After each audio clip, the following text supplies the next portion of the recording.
তৈরি হবে এই আশাও আমার রয়েছে। আর সাথে সাথে আমি বিশেষ করে বলবো, আপনাদের সামনে যে আয়াত শরীফ তেলাওয়াত করেছি, আল্লাহ রাব্বুল আলামিন বলছেন পানীয় ভাগে স্থল ভাগে যে বিপদ আপদ মুসিবত তোমরা দেখছো এটা তোমাদের হাতের কামাই। আজকে আমাদের বাংলাদেশের ভিতরে দুঃখ সহকারে বলতে হয় 92% জনের মতো মুসলমান দেশের ভিতরে বসবাস করে। যে দেশটিকে ঢাকার বাংলাদেশের রাজধানীকে বলা হয় মসজিদের নগরী, যেই বাংলাদেশের অলিতে গলিতে সর্বত্র বিশেষ করে আজানের শব্দে বাচ্চাদের ঘুম ভেঙে যায়, আজানের শব্দে বাচ্চারা মায়ের কোলে ঘরে যায়, সেই দেশের মধ্যে আজকে বাংলাদেশের সরকার মদের লাইসেন্সের মাধ্যমে এবং বিভিন্ন মাদকের ব্যাপারে 21 বছর থেকে মহিলা পুরুষ যারাই হোক তার ঊর্ধ্বে সবাই মদ পান করবে বা করতে পারবে সেই আইন পাশ করতে যাচ্ছে।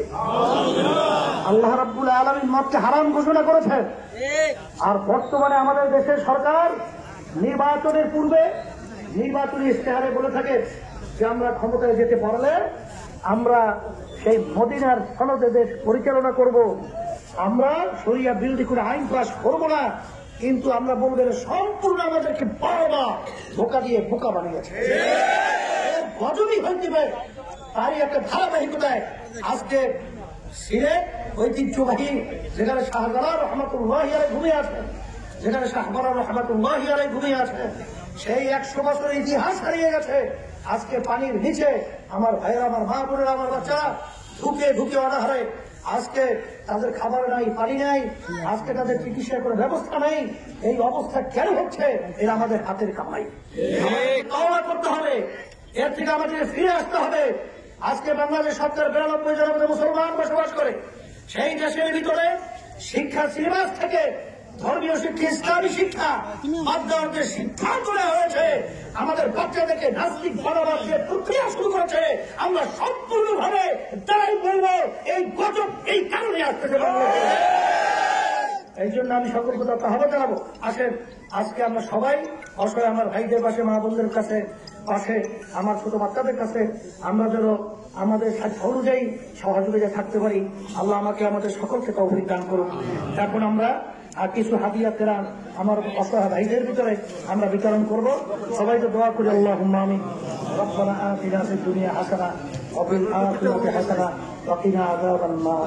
আল্লাহ আপনি আমাদের জীবনে গুনাহটা মাফ করে দেন। আমার যে ভাইরা, মা বোনেরা, আমার বাচ্চারা আজকে অসহায় অবস্থায় বাড়ির ভিতরে আল্লাহবদ্ধ অবস্থায় আছে, না খায় অর্ধাহারে অনাহারে, আল্লাহ তাদেরকে আপনি হেফাজত করেন এবং তামাম দুনিয়ার মুসলমানদেরকে, সমস্ত মানুষদেরকে আপনি হেফাজত করেন। বিপদ থেকে আমাদের সকলকে হেফাজত করেন। সুবহান রাব্বিকা রাব্বিল ইজ্জাতি আম্মা ইয়াসিফুন ওয়া সালামুন আলাল মুরসালিন আলহামদুলিল্লাহি রাব্বিল আলামিন।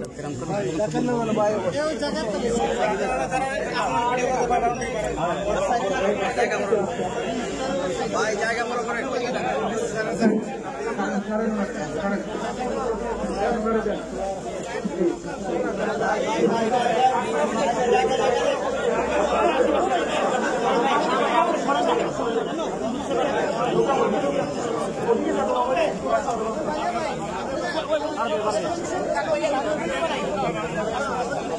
ওদিকে ওদিকে ওদিকে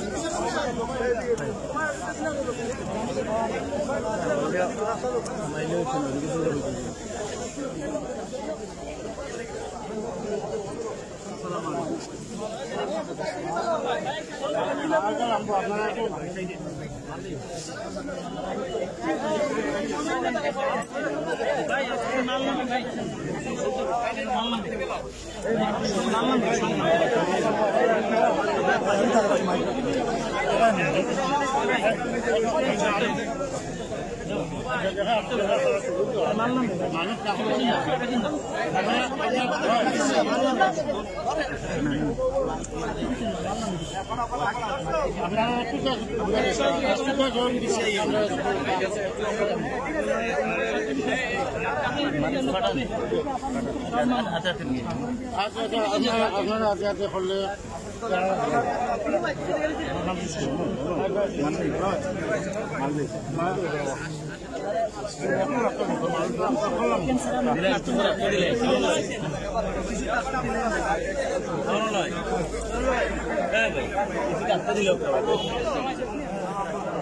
বসালো